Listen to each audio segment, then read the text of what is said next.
Bonjour. Bonjour, Alors, pourriez-vous vous présenter? alors je suis Patrick Fridanson, je suis un historien des entreprises et du travail en Europe occidentale, aux États-Unis et au Japon, du 19e au 21e siècle. Et j'ai également beaucoup travaillé sur l'histoire de l'État, soit les fonctions économiques de l'État, soit l'histoire de l'enseignement supérieur. Histoire de l'enseignement supérieur. Est-ce que c'est pour ça qu'on vous a donné une mission? On m'a donné cette mission, ça je ne sais pas pourquoi, il faut demander à la ministre, mais de fait, sous différents autres angles, je suis une des personnes qui, depuis la fin des années 60, connaissent assez bien l'enseignement supérieur tel qu'il change et tel qu'il est divers. Et d'autre part, ici à l'école des hautes études, nous sommes ce que je pourrais appeler la plus grande fabrique de docteurs de sciences humaines et sociales de France, par le nombre de nos doctorants et le nombre de nos thèses soutenues. Et donc il est absolument certain que j'ai une connaissance pratique, directe, de première main, des problèmes d'insertion professionnelle que vivent les docteurs.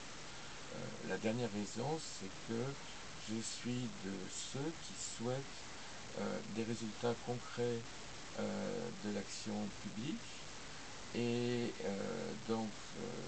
les grandes déclarations expliquant que les universitaires sont contre ce qui est pour et pour ce qui est contre, selon la célèbre formule de Pierre Dac, j'estime que ça ne fait pas avancer la cause des enseignements supérieurs, la cause des docteurs en particulier. Et donc, quand cette mission m'a été proposée, j'ai considéré, malgré un emploi du temps parfaitement diabolique, que si je pouvais faire avancer de quelque manière que ce soit avec le haut fonctionnaire dont j'ai demandé le concours, Michel de la Casagrande, qui est l'ancien chef du bureau des statuts du ministère de la fonction publique et l'ancien directeur financier des deux ministères. Donc si je pouvais faire avancer de manière très concrète l'application des articles 78, 79, 82 de la loi Fioraso du 22 juillet 2013 sur l'enseignement supérieur et la recherche, de manière à ce que le devenir professionnel des docteurs soit amélioré, j'ai estimé que je pouvais accepter ce défi. Il est docteur lui-même? Qui Votre collègue? Alors, mon collègue est un haut fonctionnaire. Il n'est pas docteur. J'ajoute que c'est un homme fondamentalement ouvert et il est convaincu par deux choses. La première chose, c'est que tout ça n'avance pas par le discours et il faut des gens qui connaissent la machine, pour ce qui est de la machine publique. Et il est convaincu par la cause. C'est-à-dire qu'il considère, et y compris en tant qu'homme qui a été un des financiers de l'État, que vu l'investissement que fait l'État dans la production de docteurs, il est légitime que la société en profite. Et ça passe par une plus grande reconnaissance professionnelle des docteurs. Enfin, il est convaincu comme haut fonctionnaire que faire des lois qui ne seraient pas appliquées, c'est une maladie française et que là, il faut essayer au contraire d'avancer. D'accord, donc il y a un volet économique dans cette... Alors, le volet économique direct, il apparaît du côté du secteur privé, parce que améliorer la reconnaissance professionnelle des docteurs dans le secteur privé, ça veut dire que on les classe dans les conventions collectives après une négociation qui engage les partenaires sociaux, c'est-à-dire les syndicats de salariés et les employeurs et les syndicats d'employeurs. ça peut aboutir effectivement à ce qu'ils soient mieux payés que ce qu'ils sont à l'heure actuelle, où cette qualification n'est pas reconnue, sauf dans une seule convention collective, qui est celle de la chimie. Donc ça, c'est la dimension économique, et de ce point de vue-là, nous avons bien le sentiment que beaucoup de choses sont dans les mains des chefs d'entreprise, et qu'il y a une discussion, comment dirais-je, de conviction, en leur disant que c'est une... assurément, ça peut avoir une dimension économique, personne ne le niera, mais que c'est l'intérêt de la France, quand on la compare tout simplement à l'Allemagne, d'avoir un plus grand nombre de docteurs dans ces entreprises et de les avoir reconnus. En ce qui concerne le monde des trois fonctions publiques, fonction publique d'État, fonction publique territoriale et fonction publique hospitalière, ce que dit la loi, ça n'est pas, comment dirais-je, un coût supplémentaire pour l'État. C'est la loi, c'est le fait que la loi suggère des formes soit de concours réservés aux docteurs, soit de dispense d'épreuves de concours. C'est-à-dire, au fond, là, le fait que l'État s'applique à lui-même son propre investissement. Bon, alors, ça n'est pas, comment dirais-je, ça n'est pas évident dans le terme dans les modalités, et c'est la raison pour laquelle, de façon doublement rare, notre mission n'a pas de date de fin indiquée, bien que nous espérions vivement ne pas nous éterniser. Et deuxièmement, ce n'est pas une mission qui va produire un rapport. Notre but, c'est d'être, je ne sais pas comment dire, une force de travail supplémentaire au service de l'application de la loi, dans le respect des compétences des directions et des secrétariats généraux de ministère, mais de passer du temps à convaincre et à engager des solutions concrètes. Et d'une certaine manière, du coup, nous ne serons jugés qu'au résultat. C'est-à-dire, ou bien il y a des améliorations concrètes pour des docteurs, que ce soit des améliorations petites ou des améliorations grandes, et nous considérons que nous aurons réussi, ou bien on se retrouverait comme dans d'autres lois où les lois sont restées lettre morte. Et je veux croire que dans une France qui déclare que la jeunesse est un des impératifs majeurs de son succès, que l'innovation est une clé de la survie en Europe et dans le monde, je veux croire que cette hypothèse selon laquelle il y aurait un enlisement de cette mission ne se réalisera pas. Mais l'honnêteté et le rôle des historiens, c'est de regarder les choses telles qu'elles sont et les éventualités. L'honnêteté oblige à dire que ça n'est pas du gâteau. Alors, ça serait quoi une réussite selon vous? Alors, la réussite, ce serait, bon, je vous parle très librement, et le fait d'être en écran, en vidéo, etc., me permet de le dire avec encore plus de conviction. Michel de la Casagrande et moi, nous avons réfléchi. Ce serait le fait que 5 corps à débattre de la fonction publique soient ouverts aux docteurs, et ce serait que 2 ou 3 conventions collectives voient un processus de négociation commencer. Donc oui, nous avons fait une mesure de la réussite. Ça prouve que, grosso modo, nous voulons réellement que les choses changent. Sinon, j'aurais répondu non à votre question, on n'aurait aucune barre de mesure, et dans ce cas-là, on pourrait toujours dire qu'on a réussi. Donc,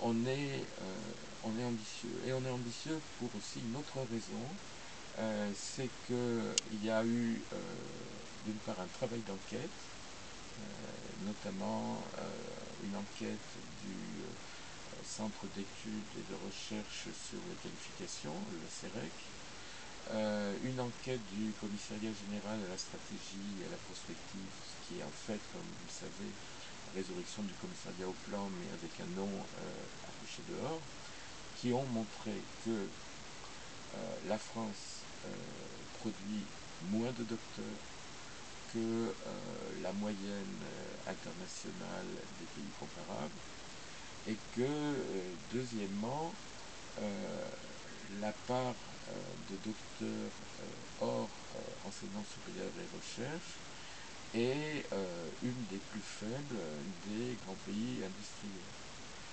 Je n'ai pas dit la plus faible, mais une des plus faibles. Donc, en termes clairs, il y a la pression, il y a l'argumentation que donnent les enquêtes statistiques. Et puis, depuis, je ne sais pas quoi dire, une bonne quinzaine d'années, il y a des organisations de jeunes chercheurs, il y a les syndicats de l'enseignement supérieur et de la recherche, il y a la conférence des présidents d'université qui frappe à la porte de l'État en disant qu'est-ce que vous attendez pour vous bouger. Il y a eu de petites choses, mais il n'y a pas eu de mouvement. Là, la loi est passée, c'est la première fois que cette question est dans une loi. Bon, je dirais c'est à l'État de faire appliquer la loi, mais l'État nous a demandé de pousser à la roue. Alors, c'est une mission inattendue pour moi, parce que, comme Michel de la Casagrande, je suis à la retraite depuis un an, mais tout en étant très actif dans mon travail de recherche et en ayant continué mon enseignement. Mais je veux dire, c'est une grande cause. Et bon, nous sommes juste deux personnes, mais je peux témoigner que le ministère de l'Enseignement supérieur et de la Recherche nous soutient fermement. Hier, il y avait la présentation de l'enquête du CEREQ à laquelle je faisais allusion sur l'insertion professionnelle des docteurs. Docteurs sortis en 2007 et réinterrogés en 2012.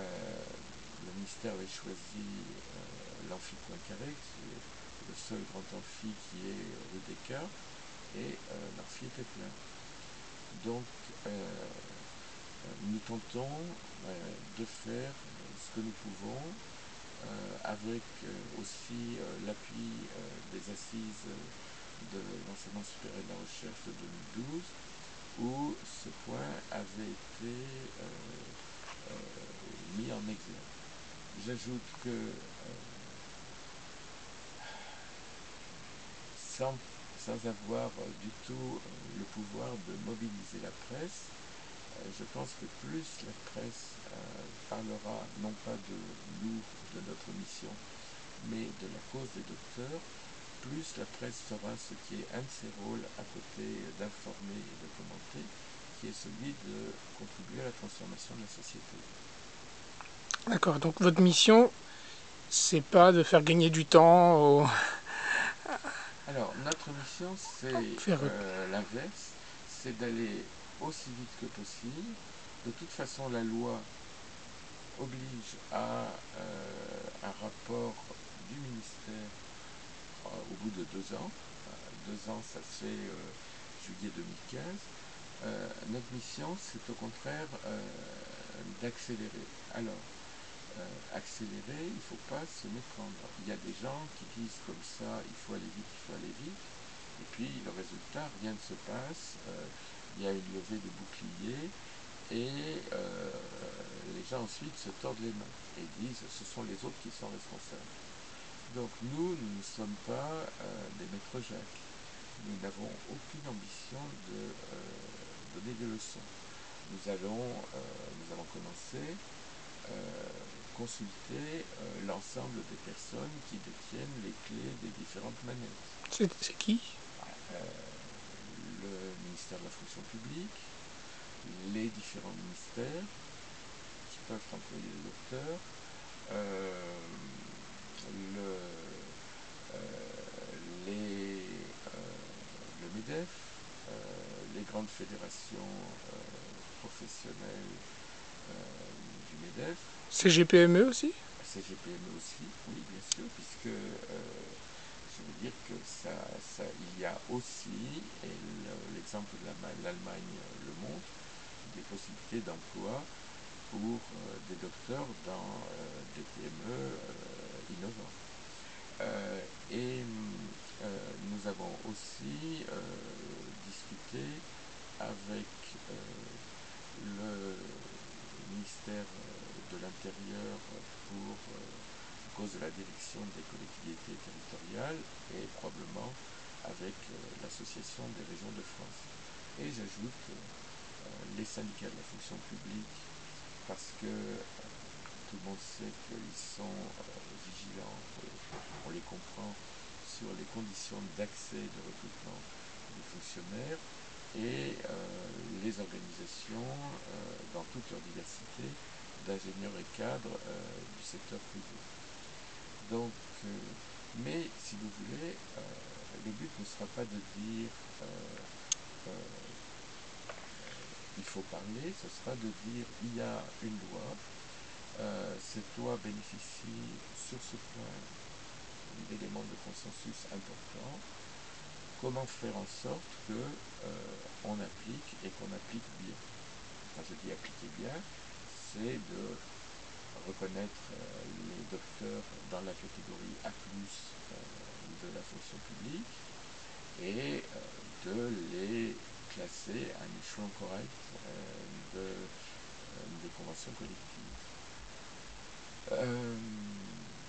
Voilà, donc si vous voulez, une démarche de consultation, mais pas de consultation pour dessiner un catalogue des merveilles, simplement pour permettre d'avancer. Pour faire en sorte que les décrets et les arrêtés sortent. Alors, vous avez deux éléments. Vous avez les trois fonctions publiques. Là, ce sont des décrets. Et notre objectif à nous, c'est la mise en route. Puisque le reste, ça relève du fonctionnement normal de l'État ou des collectivités territoriales. Et pour ce qui est du secteur privé, c'est la décision qui appartient aux partenaires sociaux d'engager la négociation de conventions collectives. En d'autres termes, là, nous ne pouvons même pas être petites souris. Nous pouvons aider à ce que, comme je vous l'ai dit, dans un petit nombre et à titre de mise en route des négociations s'engagent, mais la négociation, là, on est extraordinairement respectueux de la liberté des partenaires sociaux. La négociation appartient aux intéressés. Après, notre seul rôle pourrait être de parler à la presse ou d'écrire sur des blogs ou dans la presse écrite pour redonner les données statistiques nationales et internationales qui plaident pour la cause. Mais par notre canal, l'État n'a en aucune façon la prétention de se substituer aux acteurs privés. Oui, mais vous connaissez déjà la position du MEDEF qui n'est pas très ouverte sur la question. Alors, la position du MEDEF ne nous a pas échappé.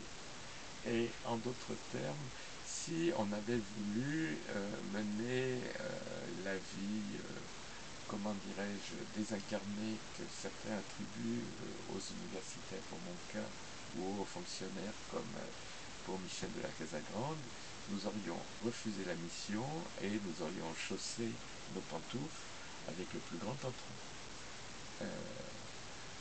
Notre conviction est, donc je dirais qu'elle n'est pas sans fondement, et que le MEDEF est une organisation qui gagne à être fréquentée et avec laquelle il n'est pas interdit de discuter. Qu'il y a d'autre part une articulation très complexe, très souple, entre le MEDEF et les grandes fédérations professionnelles. Et bon, nous espérons, mais peut-être sommes-nous parfaitement irresponsables, nous espérons que, au vu des données statistiques, au vu des comparaisons internationales, le MEDEF ne fera pas obstacle à l'ouverture de négociations de conventions collectives qui, en tout état de cause, engagent non pas le MEDEF directement, mais ses fédérations. Mais notre objectif, il est présomptueux, il est audacieux, j'espère qu'il n'est pas arrogant, c'est de convaincre le MEDEF et les grandes fédérations industrielles ou des services que tel ou tel secteur a besoin de davantage de docteurs et que c'est une bonne idée pour les attirer que de les reconnaître. Voilà un peu le message. Et après, bon, ou bien nous sommes de mauvais vendeurs, ou bien nous rencontrerons l'intérêt de nos interlocuteurs. Voilà un peu les choses. Donc, en termes clairs, ni Michel de la Casagrande ni moi ne disons demain on rase gratis et demain tous les docteurs qui le souhaiteraient iraient dans le privé. D'abord, il y a la liberté de recrutement qui est celle de tout chef d'entreprise. Et comme je vous l'ai dit, les conventions collectives, même si elles sont homologuées par le ministère du Travail, de l'Emploi, de la Solidarité, des Affaires sociales, tout ce qu'on veut en dernier ressort, sont un exercice de liberté contractuelle. Mais bon, les employeurs ont souligné les retards français en termes d'industrie, en termes de déficit du commerce extérieur, en termes de compétitivité. Avoir des docteurs chez soi, et je ne suis pas en train de faire un slogan publicitaire, c'est un moyen de remonter la pente.